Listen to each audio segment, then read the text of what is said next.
Amigos del Perú y del mundo, muy buenos días, muy buenas noches. Encantado de estar con ustedes. Esto es Rey con Barba y Tudela, por si acaso. Vamos a empezar hoy día con una noticia tristísima y por otro lado indignante. Es una noticia internacional. Por supuesto, los televidentes no la habrán visto, esta noticia, en los medios de comunicación. En los medios salen barbaridades y media, pero no salen los que no les interesa que salga. Eso, los pocos televidentes que lo habrán conocido por las redes sociales. Un juez en Inglaterra ordena asesinar a un niño, eso es en la práctica lo que ha sucedido, a un niño enfermo de 2 años, internado en un hospital, y le prohíbe a sus padres llevarlo a Roma, donde una junta de médicos y el hospital Bambino Gesù, que se le conoce como el Hospital del Papa, se habían ofrecido a recibirlo y a tratarlo. Hasta el propio Papa intercedió ante el gobierno británico y no consiguieron que la justicia británica autorizara a los padres a retirar a su hijo y llevarlo a Roma. Incluso había un avión especial que estaba esperando para trasladarlo al niño a Roma. Elfie Evans es el nombre de la criatura, un niño que hubiese cumplido en los primeros días de mayo 2 años. Ahí tienen la foto de la criatura con su padre y con su madre. Están pasándolas, pongan de nuevo las 4 fotos, sí, vayan pasándolas, porque es conmovedor ver a esta criatura. Fue internado por sus padres en el hospital Alderhay de Liverpool, porque necesitaba respiración asistida. Los médicos pronosticaron que ya había nada que hacer y por tanto que propusieron retirarle la respiración artificial y dejar de alimentarlo. Por supuesto, los padres, como es lógico, se opusieron. El hospital insistió en matarlo, es decir, en retirarle la respiración artificial. Los padres acudieron a la justicia para que le ordenaran a la clínica que les permitiera retirar a su hijo. El juez les negó el derecho a los padres y le dio la razón a la clínica. Los médicos italianos y el hospital Bambino Gesù le ofrecen a la familia recibirlo y tratarlo. Más de 500.000 personas por un pedido acudieron al gobierno de la señora May para que autorizara. Bueno, el juez le negó el derecho a sus padres y le dio la razón al hospital. El propio Papa intervino y no le hicieron caso. Y ordenó el juez, y así lo hicieron los médicos, retirarle la respiración artificial. Los médicos habían pronosticado que el niñito duraría unos poquísimos minutos y se moriría, porque ya no había nada que hacer. Bueno, esta criatura les dio una lección. Duró más de 72 horas, o casi 72 horas, sin respiración artificial y sin alimentación. Esta pobre criatura les dio una lección enorme a jueces que se creen Dios y a médicos que se creían Dios. El juez asesino, además, para más datos, es por supuesto homosexual y además masón. Y es el segundo caso que yo conozca de asesinato de niños menores enfermos ordenado por un juez, por médicos y por jueces, nada menos que en Gran Bretaña. Hasta el presidente del Parlamento Europeo intervino para evitar que asesinaran a esta criatura. Después nos quejamos. Yo creo que hay 2 cosas acá que hay que resaltar. Primero, un juez o un hospital no pueden sustituirse a los padres.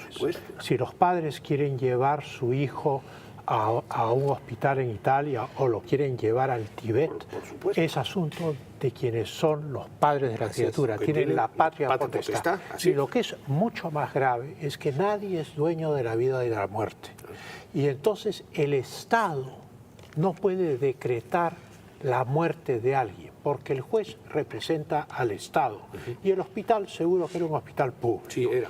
Entonces, naturalmente estamos acá frente a un caso de inhumanidad y la pérdida de la humanidad es una cosa que se logra con mucha facilidad, como la historia del comunismo, la historia de la Unión Soviética, la historia del nazismo, lo han demostrado a la saciedad. Por supuesto.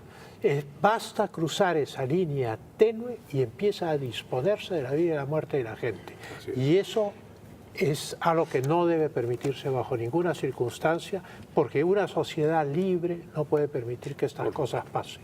Es increíble. Sí. Y bueno, lo que yo voy a contar es más que una historia de horror, una historia absolutamente inmunda que se da en algunos colegios de nuestro país. Resulta que el señor Carlos Galdós, que ha sido un conductor de programas televisivos exitosos, lo invitaron como jurado de talentos a un colegio, ¿no?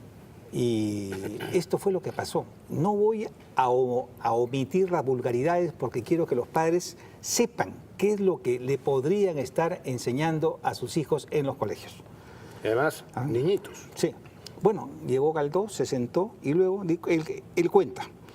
Aparecieron 5 niñas de 7 años maquilladas, vestidas de bailarinas eróticas y un niñito disfrazado de Ozuna, que al parecer es un regatonero famoso. Él y todos cantaban, las chicas, las niñas cantaban esto. Yo soy su nene, sé que eres el que la mantiene, pero conmigo es que ella se viene. Bájate la falda, quítate el sostén, es que ella los prefiere boquisucios. Quiere que le meta duro con el prepucio, se puso en 4 patas, quiere que lo entre por donde le sale la caca, abre esas patas, ¿no? ¿Y saben ustedes qué hacían los padres? ¿Sabe qué hacía la directora del colegio, la profesora de arte y la presidenta de la PAFA? Aplaudían y se reían a carcajadas. Y Galdós concluye con algo que es cierto, así de jodida está la educación en nuestro país. Atención, atención padres de familia, si ustedes no se ocupan de la educación de sus hijos, cualquier vago, cualquier sinvergüenza, cualquier corrupto, cualquier ignorante ocupará su sitio, ¿no? Y yo quiero añadir, por eso tienen todo el derecho los padres de familia a oponerse a esa ideologización que quiere venir a través de los gobiernos y a través concretamente del Ministerio de Educación sobre el tema de género, ¿no? Pero ellos afirman que no hay ideología de Sí, género claro, ellos afirman cuando eso. ostentosamente existe. Exactamente. Y lo que se busca es la ruptura de todos los valores de una sociedad normal. de una sociedad Ese es el fondo del normal, asunto. exactamente. Yo quería hablar de un tema, un incidente de esta semana. El señor Diego García Sayán, desde las páginas de La República, No podía ser de otro diario más que del diario que siempre miente. Y a veces dice la verdad. me ha acusado de difamarlo, de haber dicho de que él ha liberado terroristas y que él es el autor de un decreto legislativo 927. Dice él, primero, durante el gobierno de transición no se liberó a ningún terrorista. El presidente Paniagua solo indultó a inocentes indebidamente condenados. Luego dice, respecto a mí, difícil saber qué motiva a estos difamadores recurrentes. Algunos pueden estar ventilando rencores y odios que les produjo que el Perú recuperara la democracia. Parece ser el caso de Francisco Tudela. Bueno, yo quiero decirle que yo soy republicano, pero no creo en ciertas democracias como la que hay en Venezuela, en Cuba o como la que había en la Unión Soviética. Creo en la democracia republicana con verdaderas libertades. Y sea lo que hubiera ocurrido en el año 2000, yo me distancié de ese gobierno y renuncié a la vicepresidencia. Pero no se queda ahí, dice, en su pomposo hablar, o sea, según él yo hablo pomposamente, no sé si es un problema de dicción o le acompleja como yo hablo, no lo sé, en su pomposo hablar yo ha dicho y repetido, además él habla en tercera persona. De eso se decía el mariscal Benavides, panza de agua, que él hablaba en tercera persona. El mariscal dice, él habla de Diego García Sayán en su artículo. En su pomposo hablar ha dicho y repetido la falsedad que Diego García Sayán, tercera persona, es el responsable del decreto legislativo 927. Basta leer la norma y las firmas de quienes lo suscriben para comprobar que miente. Todo esto obedece a un meme que esta semana, a raíz de la liberación de Morote, ha estado circulando en las redes. Yo no sé si producción puede mostrarnos. Ahí está el meme. Ese es el famoso meme. Yo quiero decirle al señor Diego García Sayán que el meme no es de mi autoría. Yo no soy el autor de este meme, yo no he fabricado esto. Más aún, esa cita que ustedes leen ahí, esa cita textual, no es mía. Francisco Tudela jamás ha dicho eso. Y ustedes pueden buscar todas las entrevistas que he dado desde que aparecí por primera vez en televisión en 1983, y ese texto jamás lo he dicho. Y entonces lo que demuestra esto es que Diego García Sayán está muy nervioso con el tema de los indultos a los terroristas o a los arrestos domiciliarios, y ha sobrereaccionado. En vez de meditar y darse cuenta que estos memes circulan en abundancia por las redes, con textos inventados en los cuales San Martín dice cosas que nunca ha dicho, en fin, todo tipo de personajes se les inventa textos, él se ha tomado el tiempo de, además me insulta reiteradamente a lo largo de la columna. A mí no me sorprende estas actitudes porque para él es una cuestión ideológica. Para mí es una cuestión de verdad o mentira, y esto no es cierto, ¿no? Y probablemente el motivo del ataque tenga también razones ocultas. Yo he revelado ante el país la doctrina de la Corte Interamericana de Derechos Humanos, que él ha sido presidente, de la cual él ha sido presidente, y he dado una fórmula diplomática que es convocar a la reunión de cancilleres a través del Consejo Permanente para continentalizar el problema y poner de lado esta doctrina. Además debe haber estado muy irritado por la condecoración de las banderas de guerra del Ejército, la Marina, la Aviación y la Policía Nacional del Perú, los mineros y los rehenes, y también me imagino que debe contribuir el colapso de la izquierda en medio de unos escándalos de corrupción espantosos en todo el continente. Pero que le quede claro que ni el texto es mío, ni el meme es mío, y por lo tanto su artículo es una sobrereacción. Ahora bien, está fuera de lugar. De acuerdo. Ahora déjame demostrar cómo el que miente es el señor García Sayán, cómo el cinismo y la cobardía de García Sayán es inconmensurable. Yo me voy a referir a hechos. El gobierno de Paniagua, del que formó parte y que fue ministro de Justicia, empieza el 22 de noviembre del año 2000. Muy bien. Entre el 30 de noviembre y el 19 de diciembre de ese año, ya con el gobierno de Paniagua instalado y con García Sayán de ministro de Justicia, los señores, por decirlo de alguna manera, Abimael Guzmán, Elena Iparraguirre, Peter Cárdenas y Víctor Polay, en 3 cartas distintas, le piden al gobierno de entonces, es decir, dirigida carta a Paniagua, al presidente, y al ministro García Sayán, a Dieguito, le piden que los visiten en donde están ellos para resolver en ambas partes, desde ambas partes, lo que llaman ellos problemas derivados de la guerra política interna. Y cito textualmente: respecto a nuestros derechos humanos, respecto de la situación de nosotros los presos políticos y los levantados en armas, y la derogatoria de las leyes antisubversivas que violan nuestros derechos humanos. Eso es textual de las cartas de ellos. El 20 de diciembre del 2000, es decir, al día siguiente de la tercera carta, el señor Diego García Sayán, él personalmente, dispone que Osmán Morote y María Pantoja visiten, Osmán Morote, que acaba de ser liberado, visiten a los líderes estos que están presos, a los autores de la carta, Abimael Guzmán, Iparraguirre, Cárdenas y Polay. El 28 de febrero del 2001, el señor Diego García Sayán visita personalmente a estos terroristas, Abimael Guzmán y los otros, en la cárcel. Y a inicios el 18 de enero del 2001, o sea, disculpen, el 20 de enero dispone la visita de Osmán Morote. El 18 de enero, Diego García Sayán firma el Decreto Supremo 003, que es el que inicia la flexibilización del régimen carcelario de todos los terroristas, y especialmente la cúpula.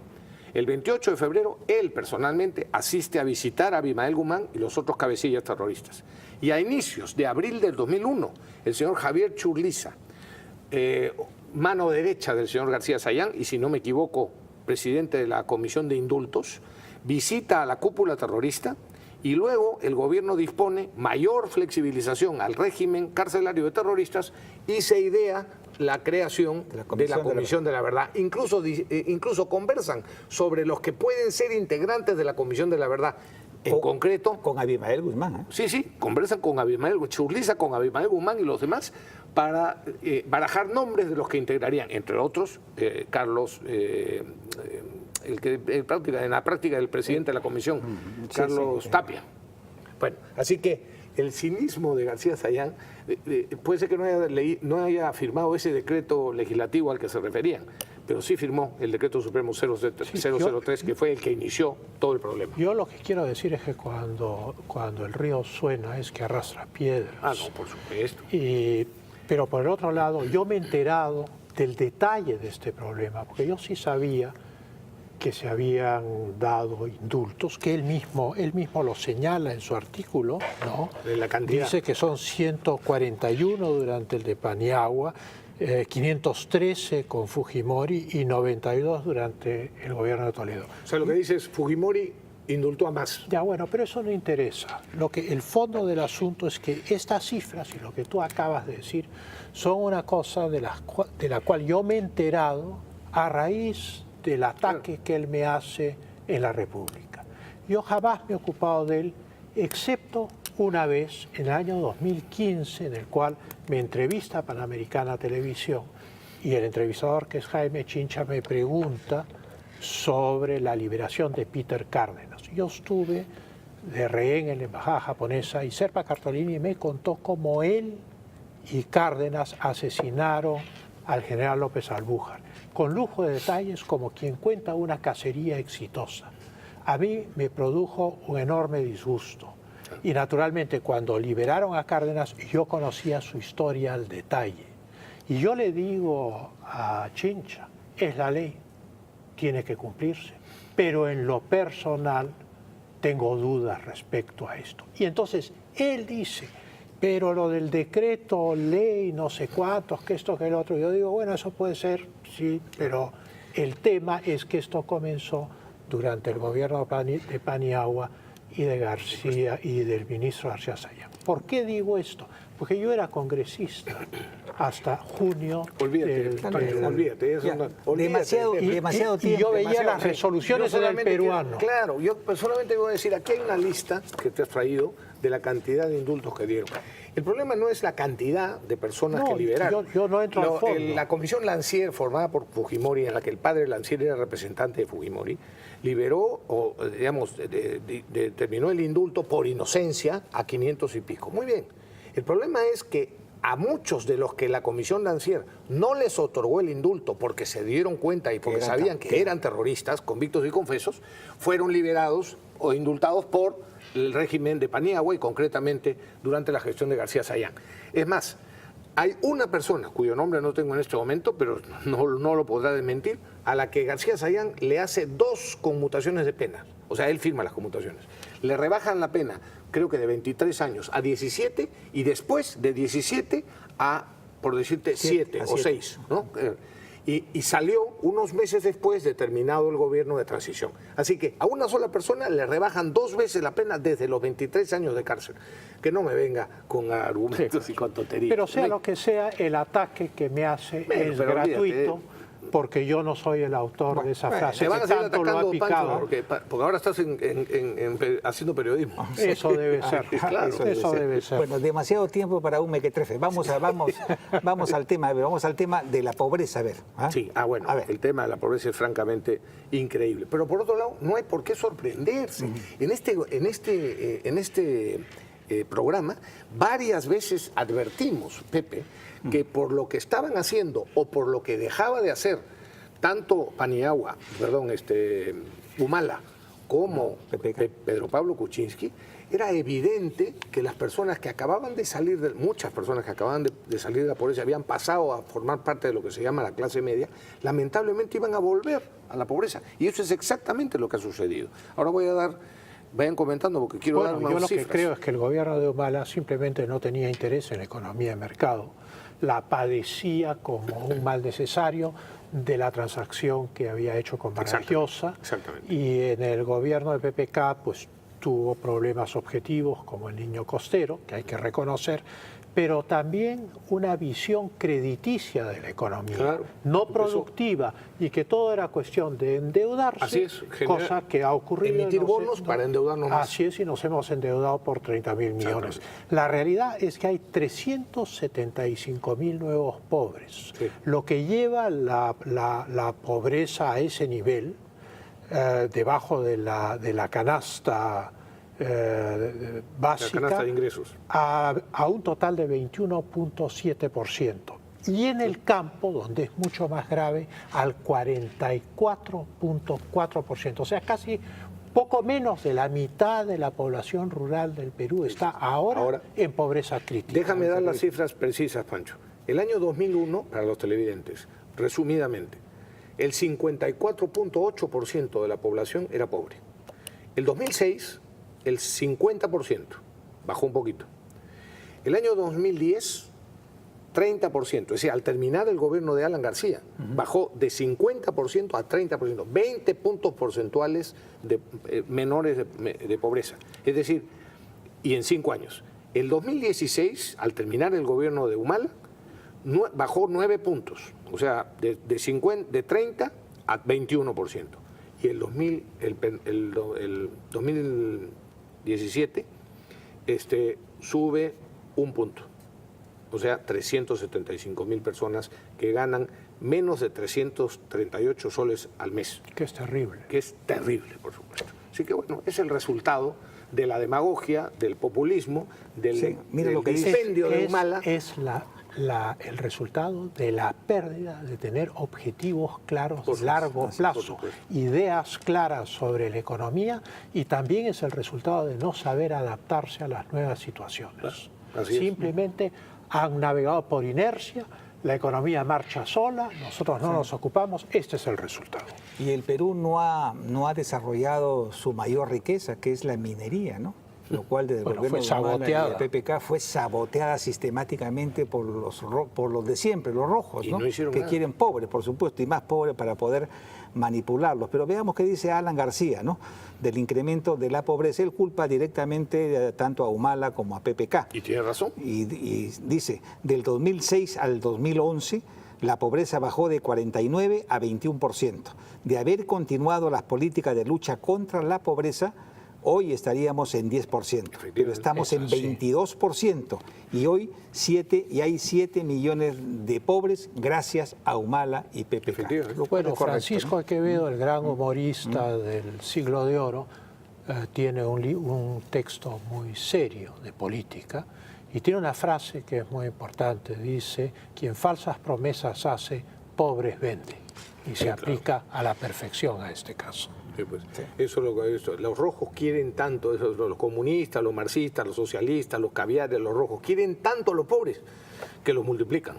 Y mantenerlos pobres, sí, claro, porque de eso vive. Sí, claro, y efectivamente, de los presupuestos dirigidos a esos programas llenos de corrupción y llenos de demagogia. El día que los peruanos, que los políticos, que los partidos entiendan que el éxito en los negocios es el éxito del Perú, no habrá nada que pueda detenernos como nación. Y el día que el pueblo entienda que sin un sector privado vigoroso y en expansión no hay salida para la pobreza, ese día estaremos mejor, ¿no? Pero me parece que ese día está todavía lejos, ¿no? Sí, lamentablemente. Y vamos a regresar con lo que esperamos, por lo menos a ver, entre otras cosas, del mensaje del presidente del Consejo de Ministros para el voto de investidura en el Congreso. Entre otras cosas. Sí. Muy bien, pausa y regresamos.